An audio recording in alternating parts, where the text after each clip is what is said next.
Enquanto você não entender isso, nem pense em entrar em um casamento, ou situações como divórcios podem surgir. Ou mesmo para quem já é casado, entender isso é de extrema importância para ter um relacionamento muito mais agradável e promissor. E tudo isso quem vai falar é o nosso querido pastor Cláudio Duarte, um homem casado há mais de 30 anos, e é isso que vamos descobrir no vídeo de hoje. Tem algum divórcio que é permitido? Existe isso, não? Segundo Jesus, o divórcio ele só acontece por causa da dureza do coração. Tá certo? Então Jesus diz que todo divórcio acontece por causa da dureza do coração. Então já existia divórcio naquela época? Sim. O Moisés, ele oferecia, né, a quem o procurasse a carta de divórcio. Foi essa a reclamação dos fariseus a Jesus. Mas espera aí, mas Moisés desde aquela época oferecia a carta de divórcio, como é que o senhor vem falando agora? Tá. Né? Aí Jesus disse, mas não era assim desde o princípio, certo? O casamento, ele é opcional, ok? Só que pessoas não sabem da seriedade dele, Celso. Então, se ele soubesse a seriedade do casamento... Qual que é a seriedade do casamento? Porque tem uma promessa ali, pelo menos na Igreja Católica, tem todo aquilo que o padre fala, que é na alegria, na tristeza, na saúde, na doença, que é até o fim, né? Então, a questão é o seguinte, quando as pessoas vão se casar, elas deveriam entender que elas vão eleger, nesse mais de 8 bilhões de pessoas no mundo, uma pessoa só. Uma pessoa. O casamento é monogâmico, biblicamente. Tá certo? Ele é vitalício, então só troço ruim. Isso é uma pessoa só. Para sempre. É, para sempre. Você vai ter que esperar essa pessoa morrer para você ficar livre. As pessoas dizem, porque há um texto bíblico que deixa o adúltero aprisionado, certo? Aquele que adulterou. Sim. E o outro fica livre. Entendeu? Mas mesmo para esse, o divórcio só vai acontecer porque há dureza de coração. O adúltero não quer mudar, a vítima que não quer perdoar, então sempre vai culminar nessa que Jesus disse que é dureza do coração. Dureza do coração. Dureza do coração, certo? Então, as pessoas precisam entender que o casamento não é brincadeira, tá certo? E para isso elas precisam se tornar responsáveis. E é complicado. Eu vejo as pessoas com muita dificuldade de lidar com isso por causa dessa banalização. Você já teve crise no casamento, no seu casamento? Claro, eu tenho 32 anos de casado, irmão. 32 anos? Eu já. A pauta de divórcio apareceu poucas vezes. Entende? Mas como que você lida quando aparece uma pauta dessa? Ruim assim? Sim. No seu casamento? No meu casamento. Bom, o meu casamento, as crises que ele teve, o maior culpado fui eu. Minha mulher é tranquilona, certo? Tá. Ela é desafiadora, mas ela é muito mais tranquila do que eu. Então, na maioria das crises que nós vivemos, o problema era comigo. Então eu fui me modelando, sabe? Hoje, só em olhar para ela, eu sei se dá para falar. Às vezes eu ligo o tom de voz dela. Dependendo como ela atenda, eu liguei. Atendeu, eu digo, ó, cheguei, Deus te abençoe, tchau. Liguei, atendeu? Ô querida, tudo bem? Cheguei bem, graças a Deus. E o homem não entende essa história de TPM da mulher, né? Tem cara que entende, que sabe a hora, sabe quando. Tem cara que é desligado, não percebe que a mulher tá mais irritada, tá mais... Porque tem isso também, não tem? A parte hormonal da mulher é diferente do homem, né? Muito diferente do homem. E a palavra hormônio e demônio é bem parecida, né? Diga-se de passagem. Certo? Então, se o cara... a manifestação é bem próxima, entendeu? Mas tem homem que... Os mais velhos, principalmente, eles tinham muita dificuldade para lidar com isso.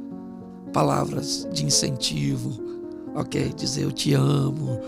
Os mais velhos, eles foram preparados para resolver problemas, certo? Os mais novos, eles não fazem nenhuma coisa nem outra. Como que você acha que vai ser a futura geração, hein, pastor? Eu fico preocupado às vezes. Claro que no meio a gente não pode generalizar, né? Tem muita gente que você olha e fala, caramba, o que vai ser desse aí, né? Que está vivendo assim...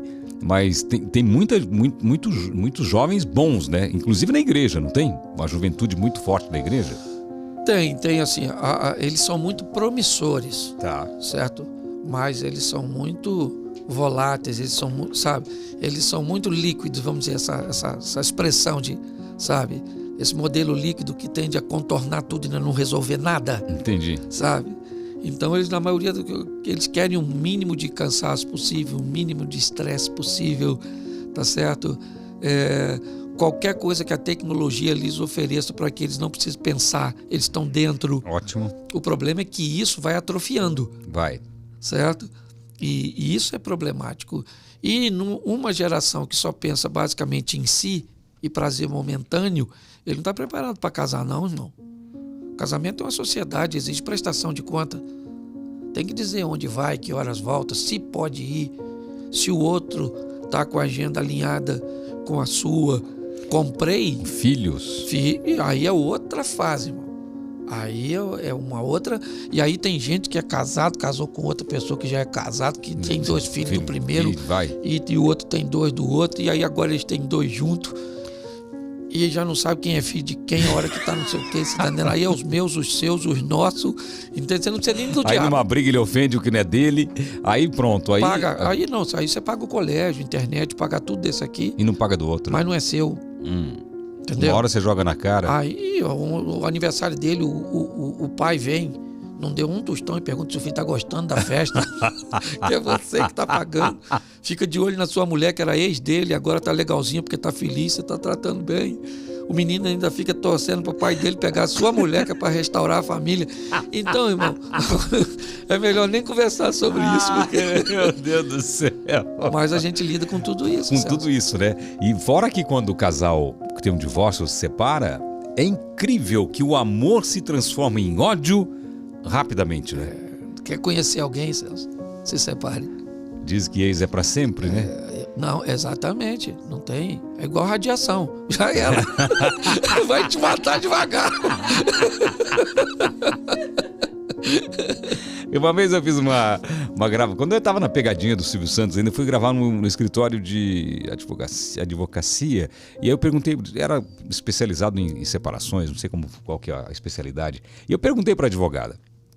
Falei, qual que é a primeira frase que a mulher, o homem, diz para você após uma separação?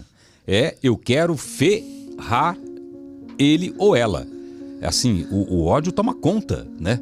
É algo... eu vi uma história... Isso é a dureza do coração. Eu vi uma história, não vou te afirmar 100%. Vai vender o peixe como comprou. Tá. Mas foi vendido num lugar idôneo por uma pessoa muito idônea. Então eu tenho tudo para acreditar. Tá. O cara estava orando para comprar um carro. Okay. Ele queria um Corolla, ele queria um carro, idealizou o carro, tá certo?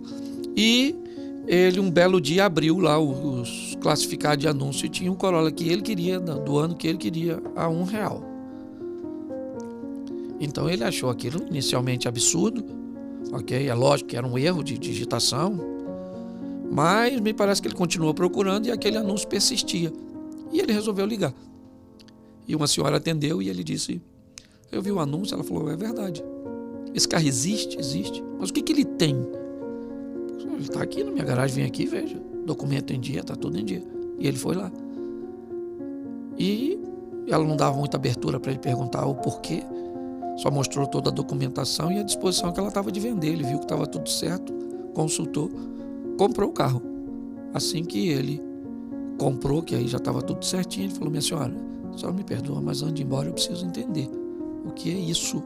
Isso é um negócio surreal. Eu poderia achar que era simplesmente um milagre, porque é o carro que eu queria, eu estava orando. E ela disse, eu vou explicar ao senhor. Meu marido morreu. E na morte do meu marido ele descobriu que ele tinha uma outra família. Certo? E o juiz disse que metade era da outra mulher. E a única coisa que aquele infeliz deixou foi esse carro.